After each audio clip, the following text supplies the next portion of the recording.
Hello everyone, welcome to Untitled channel, and in this video I want to tell you about my experience in a graphic drawing in TvPaint and SAI. Welcome! First of all, I want to quickly talk about buying a graphic tablet because there are lots of companies selling them and it's really hard to choose from them. I want to say that I don't think there is a good or a bad company between popular companies as Wacom, XP Pen, High-On and other stuff. But for example, I bought my graphic tablet from XP Pen company, but in most of the cases that's because the graphic tablet was really cool, but didn't cost too much for me. If anybody interested, it's Artist 22E Pro, the name you'll see here and the photo as well. I wasn't really dreaming about screen graphic tablets. I mean, I was like, okay, I will have a graphic tablet without a screen, but it's cool as well because I will be able to work in programs where I can draw graphic things and animate, which I was dreaming about. But well, now I have graphic tablet with screen. I wasn't drawing on any tablets or any graphic tablets without screen, so I can't tell much about them, but I'm sure that you can really use to draw on a graphic tablet without screen. I'm sure that it's possible, it's just about time. Let's move on to the tips. For SAI, I don't have really lots of tips for that program because it's a simple program to work with, but the one thing I want to tell about is layers and types of layers, because it's important. It will affect on your drawing and how you're doing that. There are two types of layers, for example, at least at this program, as I got it, it's vector layer and it's bitmap layer. And bitmap layer, it's just a paper that you're drawing on. It's like in life, just with one difference, there are pixels on the picture. But what about vector layer? A vector layer is more useful for line art, for example, because when you draw a line here, then you can click on this button that I clicked right now and see that there are points and you can change the shape. Once I tried to draw on layer like that, and I have speed paint about that. I mean, I wasn't really thinking a lot about that I'm drawing a vector layer, but it helped me at some point and I'm happy with the result, but I'm not sure if I will use that layer in the future. Maybe sometime, just a tip so you'll know about the difference, for example, in SAI. Of course, I'm sure there are much more differences, but I'm not going to talk about it too much. Let's go to TvPaint, and I have much more to say about that program because I was using it a lot. And here I had some problems and troubles at some points, and I wanna say you some things and stuff that I had questions about, and just watch the video carefully and maybe you'll find out the answer on your question. But if you didn't, you always can ask in the comments below and I'll read it and try to answer your question, or maybe some other people will answer on your question.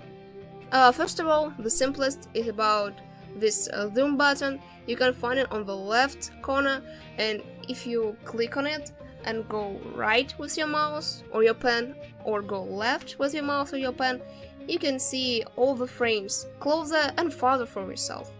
Next is about the frames itself.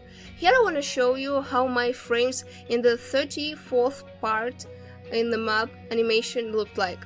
Just look at it. Every single frame is drawn by me.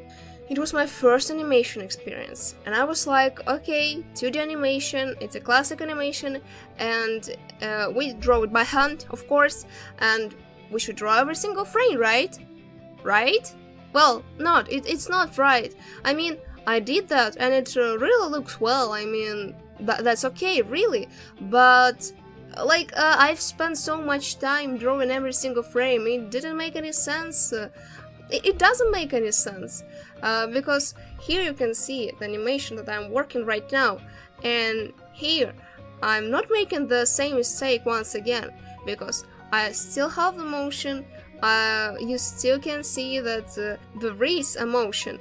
I'm changing the picture, but I don't draw every single frame, because that's insane. You'll spend lots of time and the result won't necessarily be better than the one you can have by just thinking about frames and adding them in the places where it really needs to be added.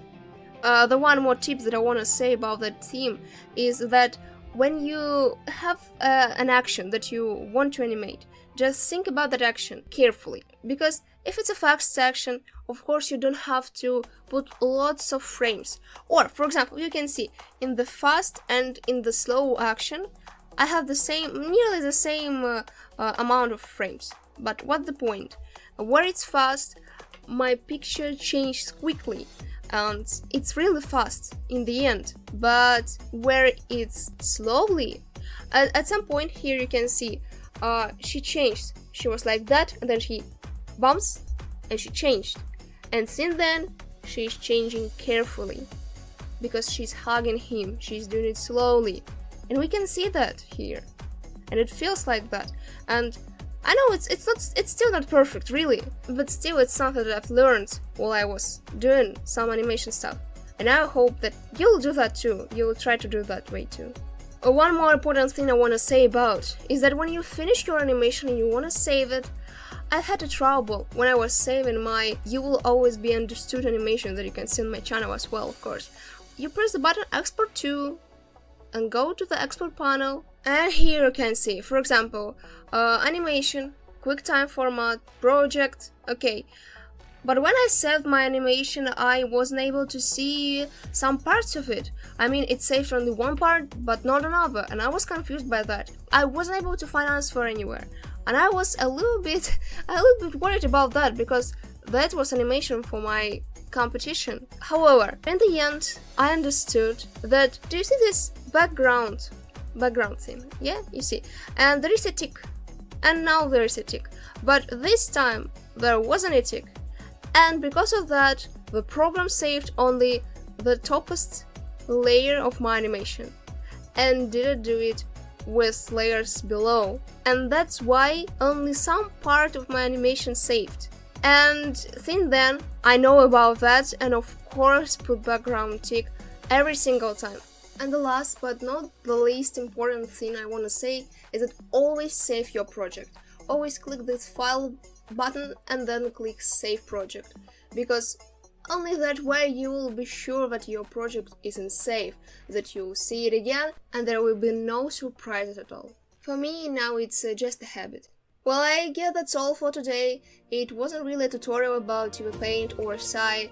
All this video was about some tips and things that I've learned while I was drawing and animating, and I hope it helped you some way. But if you want me to make a tutorial about TvPaint or maybe SAI, or you have some questions as I've said in the video, write your comment and I'll of course see it. If you liked the video, please subscribe, click like, and see ya!